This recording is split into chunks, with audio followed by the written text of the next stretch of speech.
এই ভিডিওটিতে কয়েকটি জিনিস দেখাতে চাইছি। টিউমারটা দেখেন আপনার,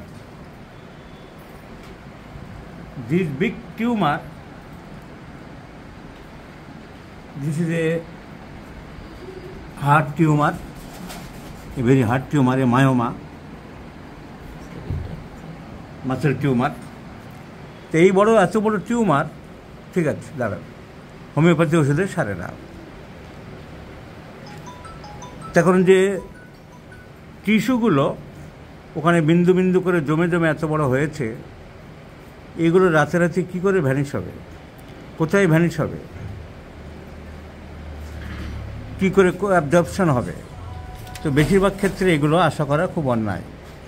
এগুলো অপারেশান সাজেস্ট রোগীকে করতে হবে। যদি রোগী অপারেশান না করতে পারে, যেগুলো লাইপোমা বা মায়োমা হয়েছে, ক্ষতিকারক নয়, বেনাইন, অনেক সময় অপারেশান না করলেও কোনো প্রবলেম হয় না, সেটা আমরা রোগীদের বুঝিয়ে দিই। এখন এইগুলো অনেক ডাক্তাররা গুছিয়ে রোগীদের বলে দেয় না, সব সেরে যাবে। একজন হোমিওপ্যাথিক চিকিৎসক বন্ধুকে দেখিয়েছিলেন, তিনি বলেছেন 3 মাসের গ্যারান্টি। তো 3 মাসের গ্যারান্টি দেওয়ার পরে কী হলো? 3 মাসের তো কিছু হলো না, যেরকম ছিল ওরকম। ওনাকে বললেন না? আমি আর জানি কিছু, আমি সারছে না কেন, সারবে খেয়ে যান বলে আপনি 3 মাসের গ্যারান্টি দিলেন। 3 মাসের গ্যারান্টি, 6 মাস গ্যারান্টি বাড়বে আর কি।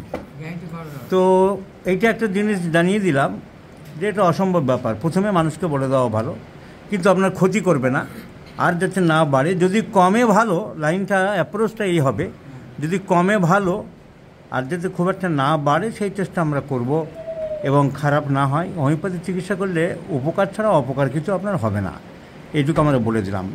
এটা প্রথম। এই কেস্টিকিং কনস্টিটিউশনাল ট্রিটমেন্ট আমি করেছি, এটা একটা সাইকোটিক ম্যানিফেস্টেশনস, প্রচুর পরিমাণে ঘাম আছে, চিরিনেস আছে। এই ফ্যামিলি হিস্ট্রি দেখে কি অক্সিডেন্টালিতে আমি একটা অ্যান্টিসাইকোটিক ওষুধ প্রেসক্রিপশান করছি। যতটা ইমপ্রুভ হয় ভালো, নাহলে ক্ষতি খুব একটা তো করবে না। কিন্তু হোমিওপ্যাথি কোন পথে চলছে, আমার এই দ্বিতীয় টপিকটা আবার বলতে চাইছি, হোমিওপ্যাথি কোন পথে চলছে। যদি ধরুন হোমিওপ্যাথি শেখায় কারা, কলেজে আছে কারা, এমডি, ধরুন কোনো চিকিৎসক যদি এরকম হয়, principal of Calcutta homeopathic medical college, principal of Calcutta homeopathic medical college and hospital, head of the department of organ of medicine. প্রত্যেকটা পার্টি, রাজনীতি পার্টি, শিক্ষা প্রতিষ্ঠানের নীতি নির্ধারক কমিটি থাকে। তাহলে হোমিওপ্যাথির নীতি নির্ধারক বই কোনটা? অর্গানন। তাহলে হ্যানিম্যানের হোমিওপ্যাথির নীতি নির্ধারণ করে দিয়েছে যে বই পড়ে, সেই সাবজেক্টের যদি হেড অফ দ্য ডিপার্টমেন্ট হয়, তাহলে কলেজের প্রিন্সিপাল। আবার হেড অফ দ্য ডিপার্টমেন্ট আর ছাড়া আছে chairman board of studies in হোমিওপ্যাথির ক্যালকাটা ইউনিভার্সিটি, পোস্ট গ্রাজুয়েট ডিগ্রির তার গাইড, আরও নানান রকম এক্সামিনার, পাবলিক সার্ভিস কমিশন, রাজনীতি করতো যারা।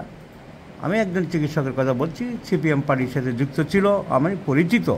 কিন্তু পরিচিত হলে কী হবে? আমি তো সত্য কথা বলতে ভয় পাই না, আমি নীতির কথা বলতে ভয় পাই না। যার কথা বলছি তার আমি এক ঝলক দেখিয়ে দেবো। কিন্তু এই আমি বলতে চাইছি, এই ভদ্রলোকের চিকিৎসার ব্যাপারে যা হোক সেটা অন্য জিনিস, কিন্তু তুমি অর্গানন পড়িয়ে যদি এইরকম পলিফার্মেসি করো, এত কিছু লেখার পরে তোমার প্রেসক্রিপশন হয় মেডোরিনাম 1M, রাস্টক্স 1M, চিলডোনিয়াম মাদার, আর তুমি লিখছো কিনা head of the department of Organon of medicine, head of the department of Organon of medicine, আরও নানান লাইন, গেস্ট প্রফেসর অমুক, ওখানকার গেস্ট প্রফেসর, ওখানকার এক্সপার্ট, নানান রকম। তাহলে তোমার চিকিৎসা কী হলো? Medorrhinum 1M, রাস্টক্স 1M, চিলডোনিয়াম 1M। আমি নাম দেখালাম না, জানালাম না। তুমি লিখছো principal of Calcutta homeopathic medical college, তুমি লিখছো department of Organon of medicine Calcutta homeopathic college, chairman অমুক, ভাইস চেয়ারম্যান অমুক, প্রেসিডেন্ট অমুক, জেনারেল সেক্রেটারি অমুক। এইসব জানি আমি, এরা পার্টির লেভেল থেকে ধরে পার্টির ঝান্ডা ধরে কলেজে ঢুকেছিল। কিন্তু ট্রিটমেন্ট তুমি এইসব বড় বড় পোস্টে থেকে ছেলেদের কী শেখাচ্ছ? হোমিওপ্যাথির ভবিষ্যতের জন্য কী দিয়ে গেলে ডক্টর মণ্ডল? মেডোরিনাম 1M প্রেসক্রিপশন করতে শেখালে, তার সঙ্গে রাস্টক্স 1M দিতে শেখালে, তার সাথে চেলিনোনিয়াম মাদার দিতে শেখালে, আর তার সাথে রোগীকে মিথ্যা বলতে শেখালে ছেলেদের যে 3 মাসে গ্যারান্টি দিচ্ছ একটা মায়ামাকে। So this types of fellows are the distractors of homeopathy.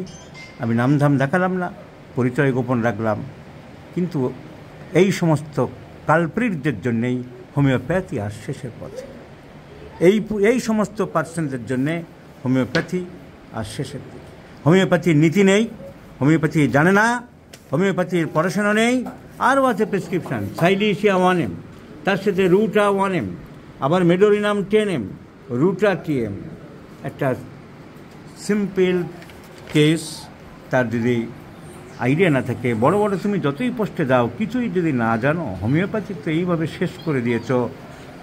Party politics করেছ, লাইনবাজি করে কলেজে ঢুকেছ, বেতন পেয়েছ, এখনও পেনশন তুলছ, কিন্তু হোমিওপ্যাথির কপি নিয়ে পেরেকগুলি বাপু ভালো করেই লাগিয়ে দিয়ে গেলে।